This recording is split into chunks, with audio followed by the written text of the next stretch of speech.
Give me 10 minutes and I'll rewire how your brain handles discipline. Not only that, I'm going to show you how to rapidly install permanent consistent habits that lead to long-term success. Now let's think about this for a minute.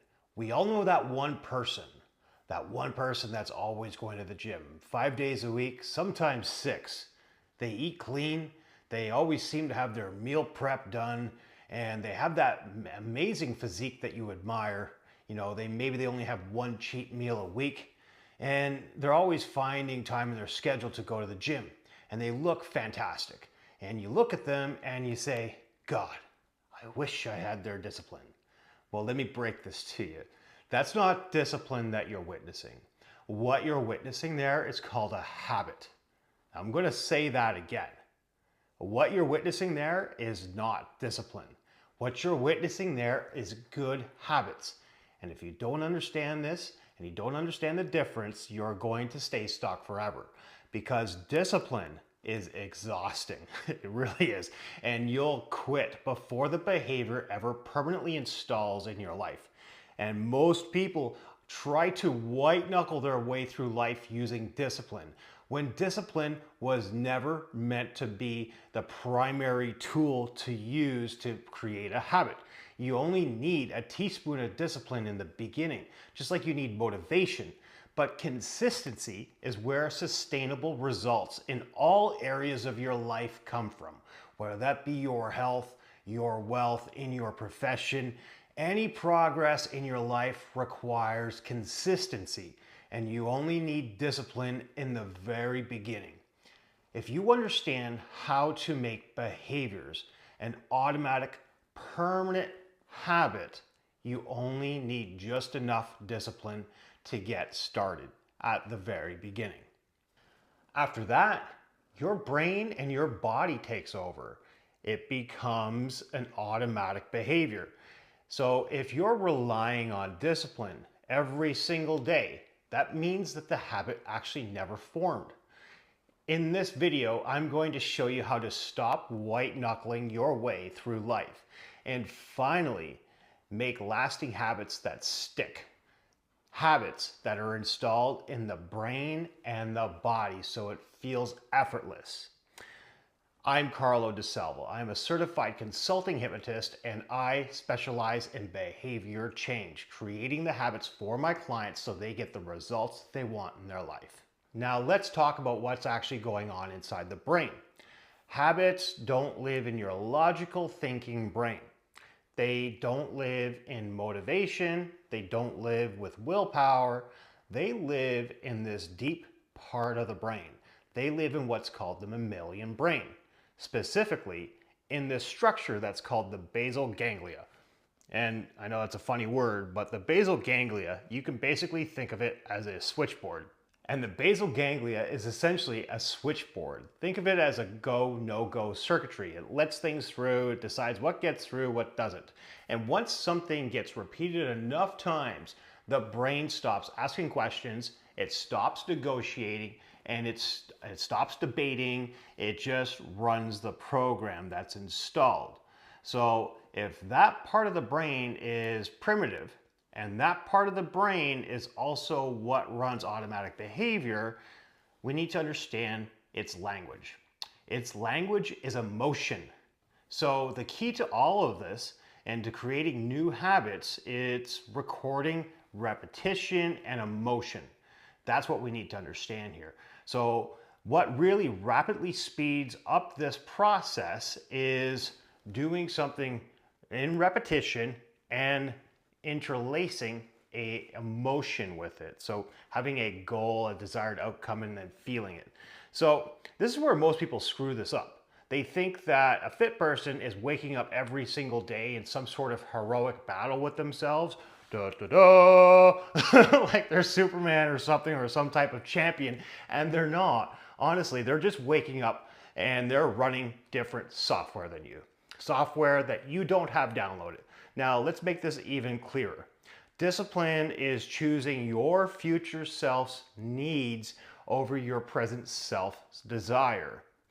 And it's basically saying, even if I don't feel like it right now, I'm going to do it because I know it's going to benefit me later.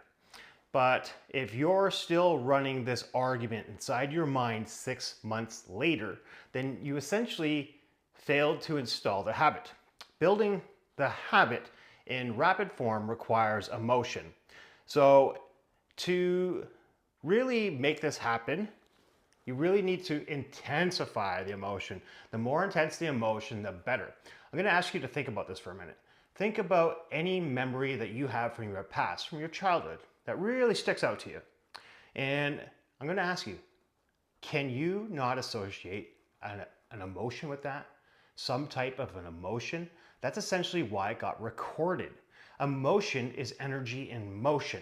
It's how you reach the mammalian brain.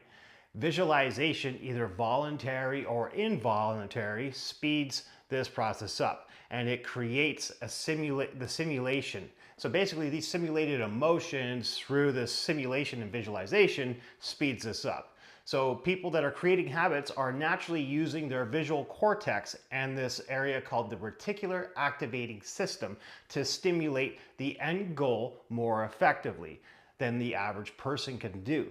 So you can impress your brain with new habits, the new habits that you want to get to the level of fitness and health that you want without constantly struggling with discipline.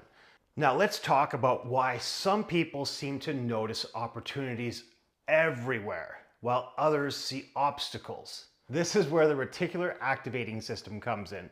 The reticular activating system is a network of neurons in the brainstem that acts as a filtering mechanism. The reticular activating system is a network of neurons in the brainstem that acts as a filtering mechanism for consciousness. The brain is exposed to billions of bits of sensory information every single second, but only a few thousand can enter your conscious awareness. So that means that it is deleting a lot of information that it deems unuseful for you. So the RAS determines what information is allowed through based on relevance, emotional significance, and prior conditioning. In other words, it does not show you reality as it is, it shows you what your nervous system has been trained to prioritize. The RAS is your brain's spotlight. It decides what you notice and what you ignore. And once it's tuned, it filters reality for you. Think about your car for a moment. Let's say it's a blue Ford Focus. After you purchase your car, you begin to notice these cars everywhere. You've never seen this car before or give it any attention, but after you purchased it, it seems like there was a liquidation sale and all of a sudden everyone on the road has the blue Ford Focus. And this isn't because there's more of them on the road. It's just that your reticular activating system has now been primed to allow this information to surface to your conscious awareness because it's been tagged as important. So someone who is conditioned to work out, they notice gyms, they notice walking paths, they notice dumbbells in hotel rooms, they notice healthy food options. That's not willpower. It's their brain literally showing them aligned information. And I know that happens to me. If I go to a hotel, first thing I'm looking for is the hotel gym. So on the opposite side, people who are conditioned to avoid discomfort, they notice pain, they notice excuses, they notice more inconveniences, the gym is too far, my knees hurt, I'm too busy, my schedule doesn't allow it, I don't have the right equipment. So it's all the same environment, it's just a different reality because the RAS is showing you what you're programmed to see. Here's where it gets uncomfortable. If you constantly complain, your brain gets very, very good at finding things to complain about. If you're constantly avoiding exercise, your brain gets good at finding reasons not to move. So that's not bad luck, that's bad mental conditioning. Now, if habits live in the mammalian brain, then logic alone can never change them. The mammalian brain responds to emotions, and this is where most people fail. They try to talk themselves into new habits. It's a primitive brain, doesn't understand basic language. So people will try to use language, they try to use logic, they try to use spreadsheets and calorie apps, but the mammalian brain doesn't speak to logic. It speaks to emotion, it speaks to visuals, it speaks to pleasure, it speaks to pain, It speaks to repetition. So if you want to create a habit, there are a few non-negotiables. First, focus your attention on the outcome that you want. Not vaguely, not someday, clear. Clear, have a clear visual, be very specific. Secondly, you need emotion. And this is huge. This is huge. This is the biggest part because emotion is the glue that locks the habit in. The brain remembers what it feels, what feels intense, what feels meaningful, what feels charged. And thirdly is repetition. Repetition literally wires neurons together.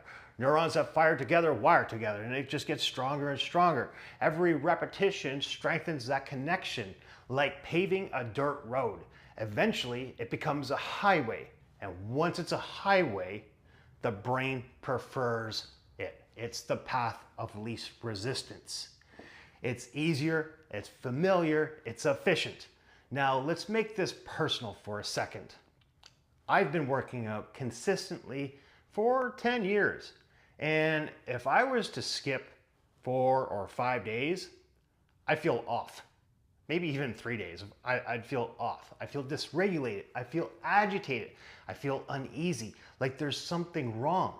So that's not discipline, that's conditioning. My mind and body expects that stimulus. And when it doesn't happen, there's major friction in my life. So that's how I know it's a habit. The habit is real. When not doing it actually feels worse than doing it. So here's the real takeaway. You need to stop worshiping discipline like a warrior's badge of honor. Discipline is the spark. There's nothing wrong with discipline, but it's finite. Habits are the engine. And if you're exhausted from trying all the time, it's because you're fighting your own programming. And once you understand that, once you stop blaming yourself, once you stop thinking that you're weak, you can finally do something smarter. You can reprogram the system because the people you admire aren't stronger than you. They're just running a better program. And for you, that program can be updated like that. I can't snap my fingers. Maybe I need programming on that. And this is where most people hit a wall because once you finally understand habits, once you finally understand conditioning, they still ask the same question. Okay, but how do I get the repetitions in when I don't have the energy, when I don't have the motivation or the consistency yet? And this is the part that no one talks about. Your brain does not know the difference between something that's happening physically and something that's vividly being imagined. Now, let me say that again. The brain responds to imagery and emotion the same it responds to real experience. Now think about this. Have you ever woken up from a nightmare with a fast beating heart and you were scared shitless? That's because the brain didn't know the difference between it being a dream or reality. So it means that you can actually get repetition in the mind. It can start in the mind. And let me say that again. If habits require repetition, you can actually get your reps in twice as fast with your mind, and you'll experience the aligned emotions to install the behavior faster. And this is where hypnosis changes the entire game. Hypnosis shortens the gap between discipline and habit. It allows us to create mental repetitions that condition the brain before the behavior is fully expressed. So instead of forcing action through willpower, we install the habit in the brain first. The mammalian brain doesn't care whether the reps happened in the gym or whether it happened in a vivid internal experience. If it feels real, if it had emotion charged with the outcome, and if it's repeated, the basal ganglia, the switchboard, accepts it as reality. That is the cheat code. You're no longer trying to be disciplined long enough to form the habit. You're conditioning the habit directly in the mind. And once that switch flips, action becomes automatic. Resistance drops, consistency rises, and the behavior finally feels natural. That's the work I do. We reprogram the system that's actually running your life. And once you understand that, discipline stops being the problem because habits take over. And if you're tired of trying to force discipline, and if you're tired of starting over every Monday, and if you actually want your habits to become automatic, there's a free masterclass linked in the description below. It's not about motivation, it's not another workout plan, and not generic nutrition advice that you've already had and heard before. This breaks down exactly how habits are installed in the brain, how repetition can be created without physical burnout, and how to condition your nervous system to make the healthy behaviors that you want feel normal. When you register, you're also going to get a downloadable PDF that walks you through step by step through the entire process so you can see how it works in your own mind. Watch the masterclass, do the worksheet, and you'll understand why discipline was never the problem and why habits, once installed properly, run your life. The link is in the description. And if you're ready to stop fighting yourself and start running a better program, this is where you start. Thanks for watching, everyone. We'll see you in the next video. Talk to you soon.